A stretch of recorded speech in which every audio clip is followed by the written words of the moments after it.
दोस्तों सुप्रभात। मुस्कुराते रहिए, हंसते रहिए और खुश रहिए और पढ़ते रहिए ज़िंदगी किताबें। जो कुछ पढ़ना चाहते हैं, जो कुछ जानना चाहते हैं, ज़िंदगी खुद ब खुद खूबसूरत होती चली जाएगी, क्योंकि हर किसी के लिए ज़िंदगी की खूबसूरती की परिभाषा कुछ और होती है। एक बच्चा गुब्बारा बेचता है और एक बच्चा गुब्बारा खरीदता है। दोनों के लिए ज़िंदगी की परिभाषाएं अलग है, जबकि दोनों ही बच्चे हैं। इसलिए ज़िंदगी सिर्फ ब्लैक एंड वाइट नहीं होती है। ज़िंदगी को बहुत सारी लेयर से देखना सीखना और ख़ास तौर से व्यवहारिक जीवन, दुनियादारी को सीखते हुए लोगों से मिलना जुलना, बात करना, पब्लिक स्पेयर में जाना, कैसे हम अपने आप के टोटल डेवलपमेंट के लिए उन जिन सारी चीज़ों का इस्तेमाल कोई भी करता है, किसी को भी करना है, उन सारी चीज़ों से गुजरते हुए, क्योंकि ज़िंदगी जो हमें सिखाती है वो दुनिया की कोई पाठशाला नहीं सिखाती है। अगर ऐसा ना होता तो दुनिया में जितने भी डेयरिंग पीपुल है वो ज़िंदगी की कोख से ही पैदा हुए हैं। उन्होंने जोखिम लिया, रिस्क लिया और ज़िंदगी ने उन्हें इतना पढ़ाया, इतना सिखाया कि उन्हें किसी विश्वविद्यालय और कॉलेज में जाने की ज़रूरत ही नहीं पड़ी। इसमें कहीं अच्छे काम करने वाले भी हैं तो कहीं बहुत बुरे काम करने वाले भी हैं। तो कब्रिस्तान से बाहर निकल के आप जीवन में आइए और ज़िंदगी को समझने की कोशिश करते हुए हम एनसीईआरटी का नाम सुना ही होगा आपने। इसका फुल फॉर्म है national Council of Educational Research and training. NCERT ये स्कूली पाठ्यक्रम डिज़ाइन करने का काम करती है और भारत सरकार की बहुत इंडिपेंडेंट एक एजेंसी है जो बच्चों के पाठ्यक्रम के निर्माण में अपनी महत्वपूर्ण भूमिका निभाती है। और अभी एनसीईआरटी ने कुछ चैप्टर्स डिलीट किए हैं, उसके बारे में वो अपना स्पष्टीकरण दे रही है कि हमने क्यों डिलीट किया है और इसके पीछे हमारी कोई पॉलिटिक्स नहीं है और हम सिर्फ बच्चों के हित के लिए ये सब फैसला लिया है। और ये बहुत ही ट्रांसपेरेंट फैसला है, यानी पारदर्शी। इसमें किसी प्रकार का कोई पक्षपात नहीं किया है हमने। NCERT defines deleting portions on Mughals, Gandhi, Godse and RSS. NCERT national Council of Educational Research and training है ना। इस संस्थान ने क्या डिफाइन किया, अपने आप को उस चीज़ को स्पेसिफाइड किया। डिलीटिंग एंड पार्ट को हटा देना, पोर्शन यानी भाग, पाठ्यक्रम हटा देना, किसी चैप्टर को हटाना, चैप्टर को जोड़ना। तो जो पोर्शन होता है वैसे किसी कहानी को हटा दिया आपने, किसी कहानी को जोड़ दिया, किसी कविता को जोड़ दिया, है ना। तोड़ती पत्थर निराला की कविता उसको जोड़ दिया, नागार्जुन की कविता जोड़ दिया, केदारनाथ अग्रवाल की जोड़ दिया, चेखव की कहानी को जोड़ दिया, है ना। बहुत सारे राइटर हैं हमारे पास। अगर आपकी साहित्य में रुचि है तो आपको लेखकों के बारे में पता होगा।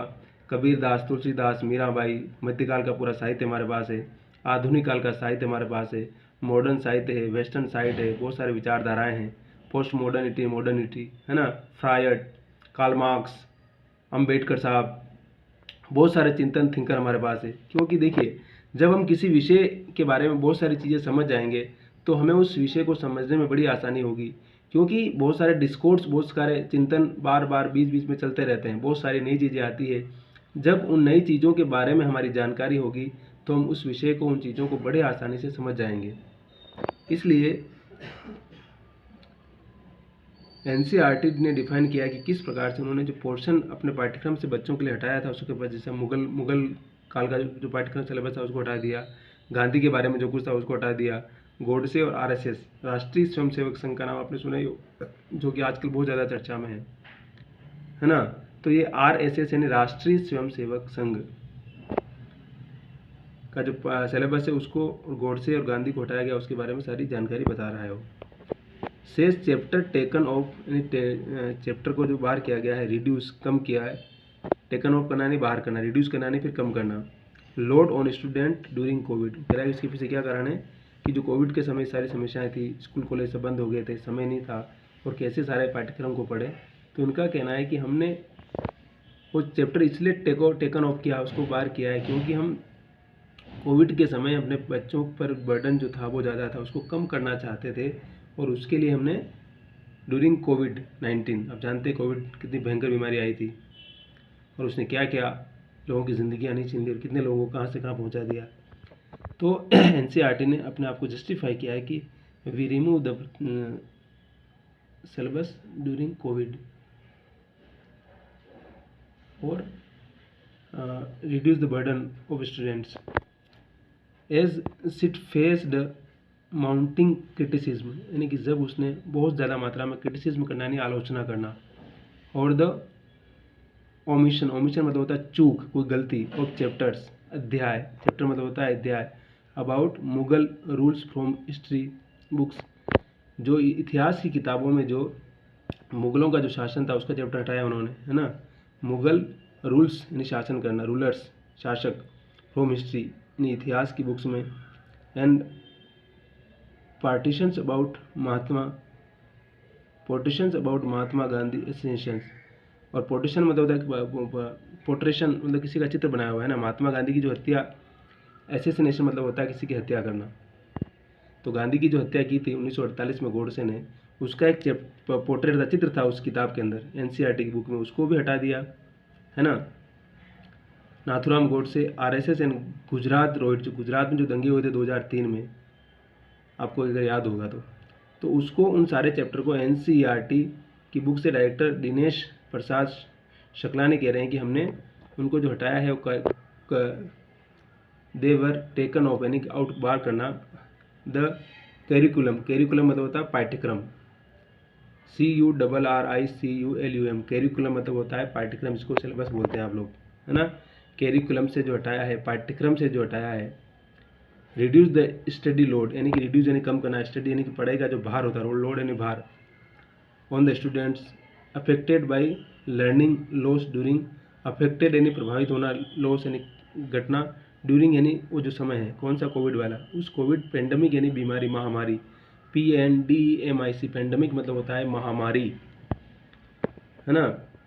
तो कह रहा है कि हमने कैरिकुलम कम क्यों किया था, क्योंकि पेंडेमिक थी, कौन सी, कोविड पेंडेमिक की जो महामारी थी, बीमारी थी, जो पेंडेमिक थी उसके चक्कर में हमने ये सारा कुछ किया, और इसके अलावा हमारा कोई और इंटेंशन नहीं था, इसका इनका कहना है। समझ गए, पेंडेमिक यानी जो भयंकर महामारी आती है, इसमें हज़ारों लोग मारे जाते हैं, चाहे वो पहले कभी भूकंप होना है, 2001 में आपको याद हो गुजरात में भूकंप भी आया था, है ना। अभी सीरिया में भूकंप आया है। तो जब कोई भयंकर विनाश होता है तब उसको पेंडेमिक बोलते हैं।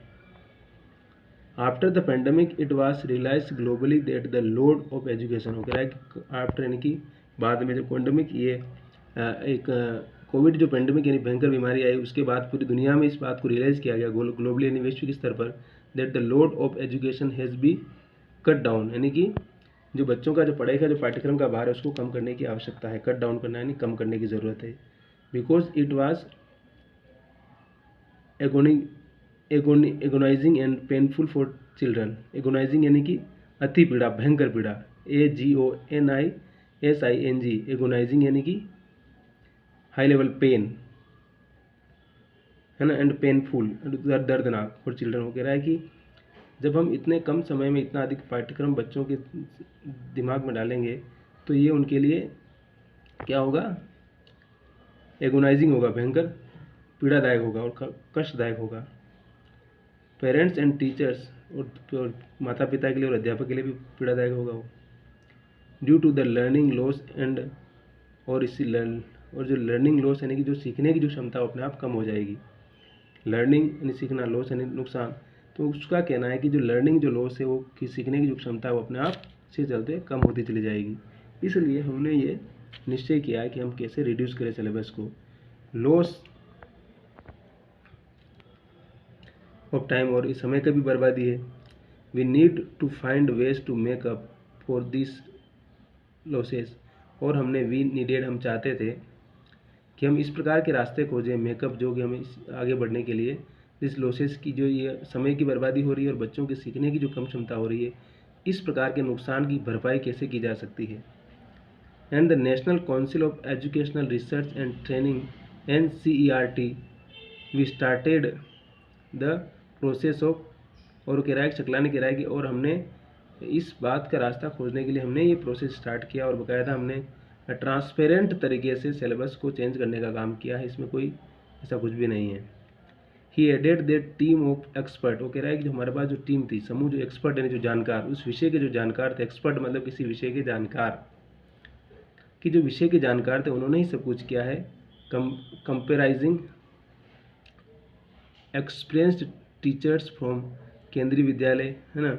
हमने इस प्रकार के जो अनुभव से भरे पड़े जो हमारे केंद्रीय विद्यालय के टीचर थे उनको लिया, CBSE से लोगों को लिया हमने, as well as NCERT official से लिया, वाज कंस्ट्रक्टेड टू स्क्रूटनाइज, हमने इस प्रकार का एक ढांचा तैयार किया।